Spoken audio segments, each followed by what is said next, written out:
Hello and welcome. I'm Ramesh Ramachandran and you're watching a special broadcast here on DD India. And with me is a very special guest, Mr. Juraj Blanar, the Minister of Foreign and European Affairs of the Slovak Republic. Now, my guest needs no introduction, but just for the benefit of viewers tuning in from around the world, Minister Blanar is the Foreign Minister since October 2023.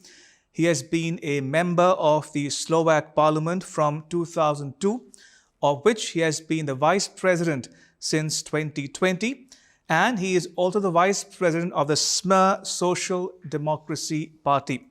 Mr. Minister, welcome. Thank you very much for inviting me. Welcome, Mr. Minister. Now, your country shares a border with Ukraine. Slovakia brings up the eastern flank of NATO. The Ukraine-Russia conflict turns 3. Do you see a solution in sight at all?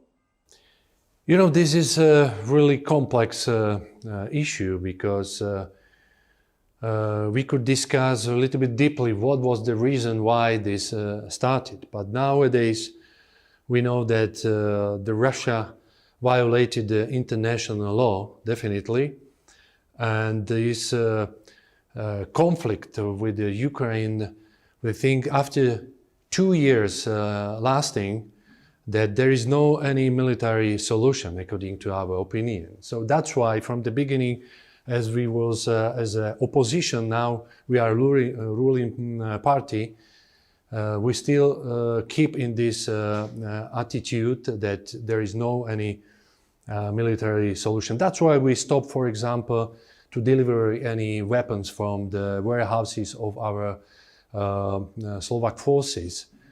But we, of course, support Ukraine humanitarian aid, and also we support with non-lethal equipment like demining, where we are quite skilled. We produce this and so on. So you ask me, where is the end of this?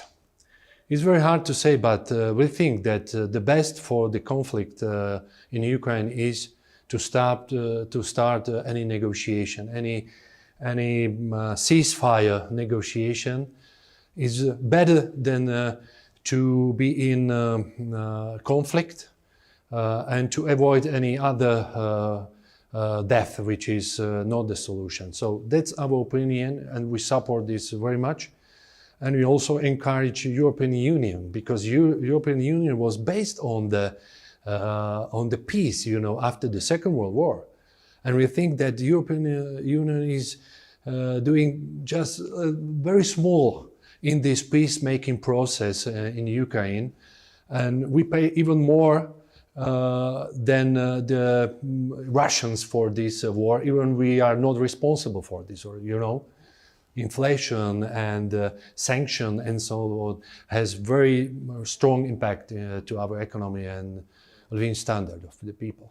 Mr. Minister, Prime Minister Fico says that the only way to end the Ukraine-Russia conflict is for Ukraine to cede land to Russia. But the question is, what is in it for Ukraine? And you think will a compromise end the conflict? No, this is misunderstanding. The Prime Minister Fico doesn't mean that this is going to be the final solution. Only what he said was that probably this is going to be a big problem for the Ukraine, because the conflict started and they could come to the agreement from the beginning of the conflict, which was managed by the Prime Minister of Israel, Mr. Bennett. Probably you might know this. And that's why he just commented this. We support the Ukraine as a democratic, peaceful country, fully within the integrated and accepted international borders, you know. So this is what we used to say all the time, to comply international law. This is the most important things. Because what was happened was a violation of international law. That's why. And the solution probably was the Minsk treaty. This could be one of these solutions to come back to this dialogue together, but it's very hard to say what could Ukraine do, Right. and what about the Russian wants to do as well. So only what we are calling for as a small country and a member of the European is for the ceasefire and for a peacemaking process, and this could be the solution for this conflict. And also, Mr. Minister, talking about Ukraine, why is Slovakia not in favor of Ukraine joining NATO? This is a good question as well, because you can argue also that in 2008 in Bucharest, summit of NATO, we agreed that in the certain time probably Ukraine could be a member of NATO together with Georgia and so on. But the situation has changed since that time, you know, and we have to take it into the consideration the present situation. And this situation is completely different. And we think that once the Ukraine is a member of the NATO, this is something which could start probably some bigger conflict than today. That's why we are against so far. But it's not a, let's say, issue nowadays. Only what is the issue is the membership of Ukraine to European Union, which we fully support. This perspective for the Europe is, I think, the good perspectives, but it's a long and painful way for the Ukraine to be a member of European Union. Mr. Minister, Slovak Republic is a member of NATO, and yet it enjoys a friendly relationship with Russia. How do you explain that? You know, what do you mean the friendly relation with Russia? Because we're given to understand that if you look at the countries in the European Union, perhaps, and correct me if I'm wrong, the Slovak Republic and Hungary are an exception. Both of your countries have better ties with Russia than others. Is that a fair assumption to make? No. Please, I give you my view, because if we are completely, how would say, if you are using the fuel, gas, and nuclear fuel from one country, would you be not the friend country? Because you have a contract, which is very important for your industry, for your living standard, economy, and so on. So that's why we have normal, traditional partnership with Russia because of this. And also we appreciate the history when the Slovakia was deliberated by the Red Army, you know, and this is something which we have to appreciate as well, you know. That's why we are calling for any kind of dialogue with the Russia for a future, because we don't want to have another iron curtain between the Russia and European Union. Of course, it will be very painful way to get it, but anyway, this is only way for the European Union and the future peace and future cooperation with the Russia and other countries. And also what we used to say, and we put it into the governmental manifesto, is that we are the member of European Union. Of course, we are the member of NATO, we are a member of United Nations, OECD, and so on and so on.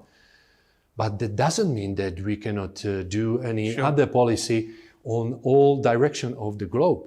And that's what we want to do the policy, like the policy to be in touch with your country, because we feel we see a big potential for our cooperation. Why not? Indeed. And talking a bit more about NATO, Mr. Minister, Slovak Republic, as you mentioned, is a NATO member. But why is it opposed to foreign forces or US forces on its soil? Any particular reason you oppose it? Yeah, probably you think you are talking about the defense treaty between the US and Slovakia. You know, there is some history. We used to be under the Soviet blocs.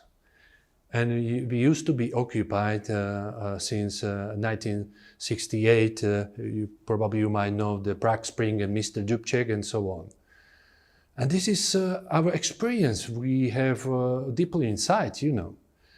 And this occupation is something which is not very nice if you have the army on your ground, and this army has extraordinary conditions in contrast to other partners of NATO. Why the soldiers or troops from the France, from the Germany don't have the same conditions like the US? That's what we were calling during the signing this agreement. So DCA was something which was not good managed by the former government, and we want to at least to make some amendments which are closer to amendments like in Czech Republic or Hungarian, to change some rules like or articles like in judgment and so on and so on.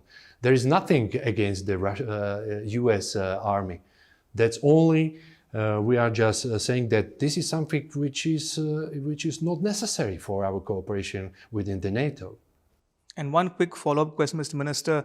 Does Prime Minister Fico plan to meet with, say, the President of Russia and or Ukraine in the near future? Why not?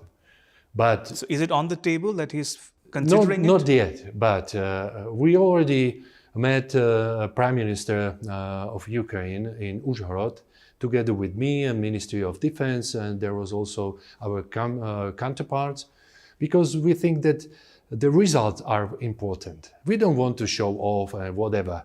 The result is very important for us to cooperate and to support Ukraine, as I explained before, by humanitarian aid, by non-lethal equipment like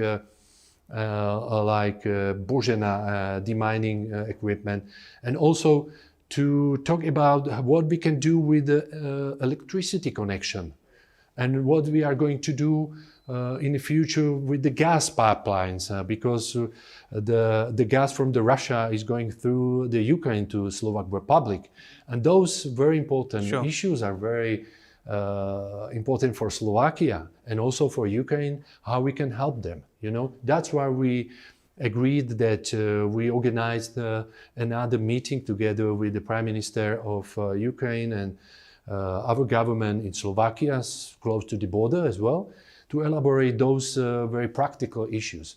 Of course, if there will be some occasion to meet Mr. Zelensky, there is no problem and for Mr. Prime Putin? Minister. And Mr. Putin? You know, this is not on the table. Why to speak or to talk about something which is not on the table? Let me turn your attention to another conflict in another part of the world, Mr. Minister, and that is West Asia, Middle East, as you would call it. What do you make of the situation obtaining between Israel and the Hamas in Gaza? Do you support a ceasefire? Definitely. Definitely we support ceasefire as soon as possible, because the huge humanitarian crisis, what is going on in this region, is something which is unacceptable, you know.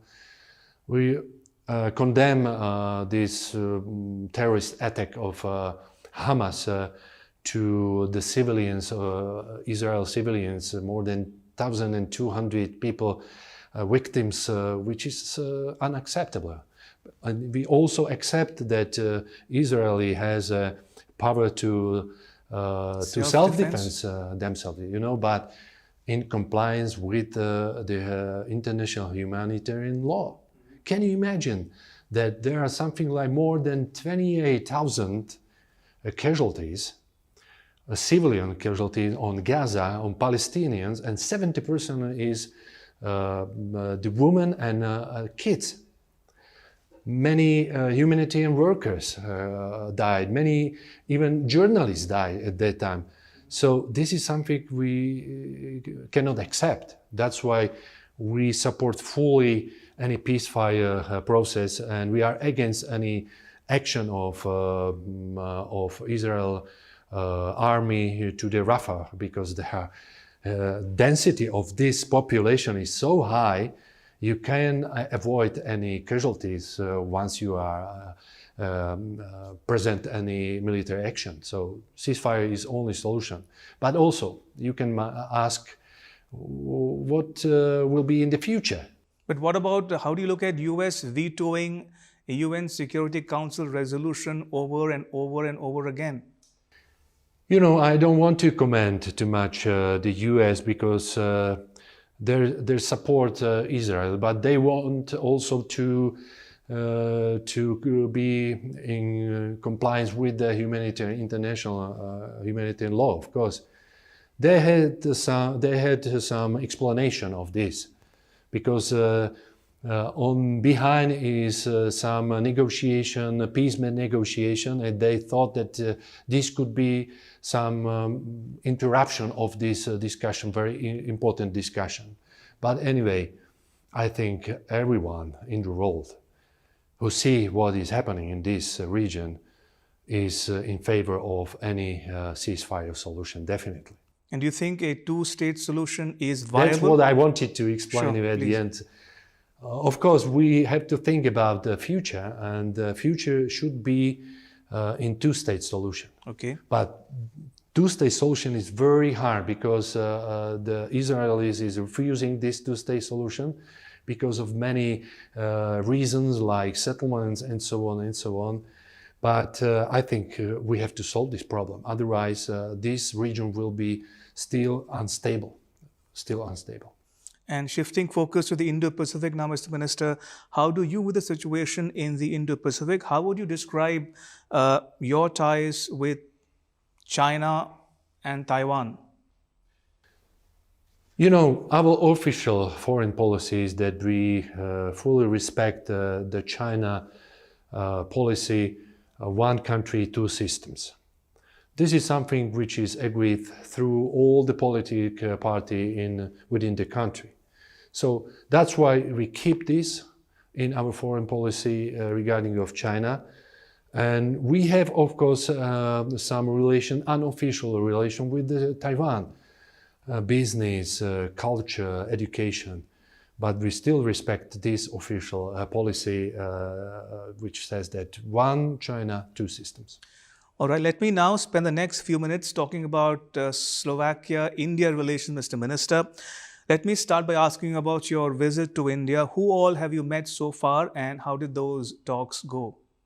This is my first mission in India. I have never ever been in India, so I'm very glad that I have this opportunity to participate on RISINA and also CIA European Business Sustainable Conclave, and also any other meetings with the Federation of Industrial Chamber and so on.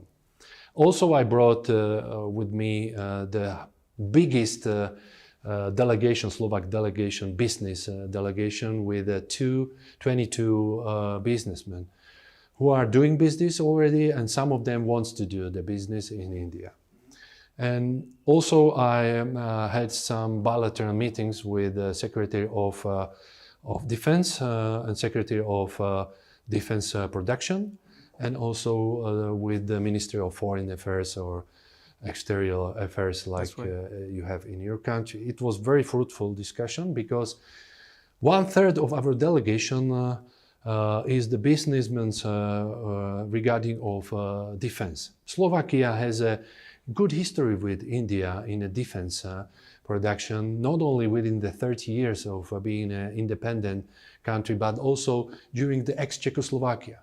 We used to produce the tanks for India. We used to produce many things, and there should be refurbished, there should be service and so on. Those companies are continuing this business, and there are new companies in this business who wants to do the business with your country, of course, in favor of your saying make in India.